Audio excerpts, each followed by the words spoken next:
Like Jeff Keighley, he friends everyone. That's what he's doing on his Black Barrel at the time, I can tell. It's friending people on Facebook. Yes. I don't know, that's an interesting question, but sort of the idea of trying to really want to engage with people and not just speak from the rock band, kind of from your, Insomniac, Rational, whatever company you're talking about. But to actually want to engage with people one-on-one like we do on forums, where it's my handle and my name and my face. It's harder to sort of engage with people in a real way, despite the fact that your picture's next to your name. Right.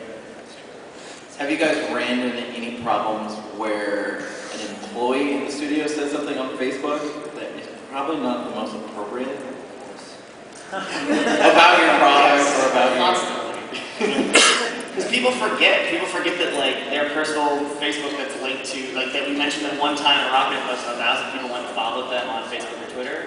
And then they're like, had a bad day at work, like broke the build of a secret game I'm working on X. And they're like, dude, like there are a bunch of fans who are now posting on everywhere else about what you just did. Oh, I don't even know the company Facebook. Oh, no, we don't have access to that. Because one of the when I was doing stuff, I would be the person that would post something on our corporate website and then get like a bit.ly link or something like that. And it would be like, hey, why don't you put this on your Facebook? And then like, we wouldn't really tell people exactly what to say. So they'd be like, check out these totally awesome new screenshots. Character's totally different now. We fake these in the PC. It's totally not inside the environment of the game. Shocked. This is running at 2 frames a second. We did, we had some guys post, we just recently announced our game effects, and some artists were really excited. They posted up some art that we were saving for like excuses for people. They were like, hey, check out my new game, here's some beautiful art. And it was just kind of like, no, please, no, stop doing that. Check before you post things. The internet is forever, and it's everywhere. But I mean, with the ease of use of something like Facebook, where, I mean, before people they go build their portfolio site and things like that, where now it's just like, I'm at my desk, I take a picture of like something with my phone, and next thing it's just like loading in the internet. Well, we have a rule in Insomniac. It's called WWTD, what would Ted do? And there's literally an image that Ted will never let me take a picture of and send out because it's like Jesus Ted. But Every photo of Ted? kind of. So dreamy. But yeah, so there's like that's like the philosophy talk you get. Like before you post anything on the internet, think what would Ted do? And if Ted would post this on the internet, post it on the internet. If Ted wouldn't post this on the internet, don't post it on the internet. If Ted would fire you for posting on the internet, don't post it on the internet. Yeah, that's Surfer Girl. We won't talk about it. Please no. So, I guess is there a specific horror story that any of you have from using Facebook or seeing something on either your personal, like either a crazy stalker or like something on your corporate where you're just like, oh, that's just not good. I don't know how horrible it is, but we took crazy stalkers. We used to support the age stuff too. At Robot, we used to support age 3 stuff, and there's a very prolific group of French hackers in the age 3 community, and they would just every week, they hated our community coordinator, and they would every week, because he banned them for cheating, and every week they would just come to our Facebook page and just spam it up. There's like 3 or 4 of them that just spam it up with all these curses towards him, and they tried to friend me every week still to this day, and I'm like, no. But yeah, they just, for some reason, they take a lot of joy in completely, they're not very good at it, but trying to harass us and stalk us. It's really weird. Well, there's people that like to draw explicit images of Ratchet and sometimes try and post them on our Facebook page. Sorry about that. We've all apologized for what we did. Sorry. Thanks, guys. Have any of you guys had a problem with tagging? Some people try to tag images like that, or I get tagged in random stuff sometimes, but usually it's just, I remove tag. So that hasn't been too bad of an issue, but the Ratchet porn just... Things you can't unsee. That would be pretty cool. So, how do you envision the future of your studio using Facebook? I guess I'll go first. So, again, since Facebook is our biggest platform, to date we've just been using it to kind of broadcast stuff, which is less than ideal in my opinion. I'd really love to try to engage people, but it's just trying to figure out how to best to engage them on a more meaningful level than just like broadcasting out links that link back into the game. So it's trying to sort of create content that will appeal to 45-year-old Becky in Wisconsin that's playing Monopoly, trying to really get her interested in what's going on in Monopoly and some sort of developer interview. I think in general, as Playfish goes through this year, and as at least me personally, since Monopoly just launched, I'm going to try to sort of evolve our content to kind of reflect what you guys do, which is totally new in a lot of ways to Facebook gaming.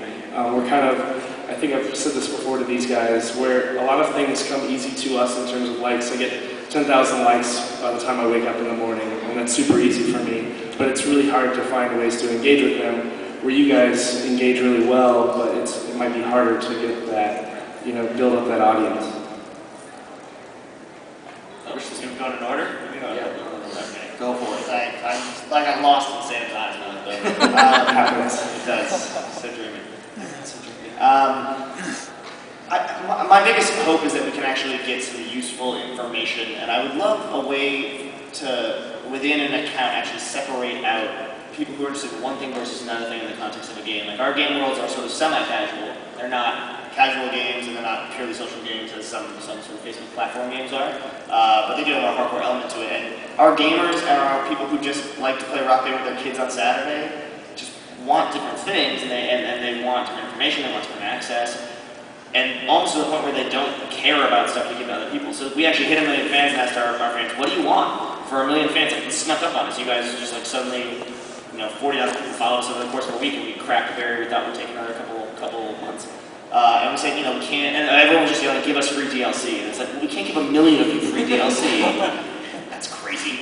And we said, we have behind the scenes tour, we can try to do an interview with the band, and everyone just continued to yell, give us free DLC. And every once in a while, someone would pop in and be like, I work on the Rock Band Network, and I would love to hear some stuff from like your junior designer who worked on this thing. Like, that was a really cool feature you did. And the person would be drowned out by 600 posts of give us free DLC. And it's like, to be able to actually hear those voices who are sort of the loyal fans who post regularly and kind of upvote them like we do on Reddit or one of those communities where there's actually a reputation system based on common things instead of just everyone is equal.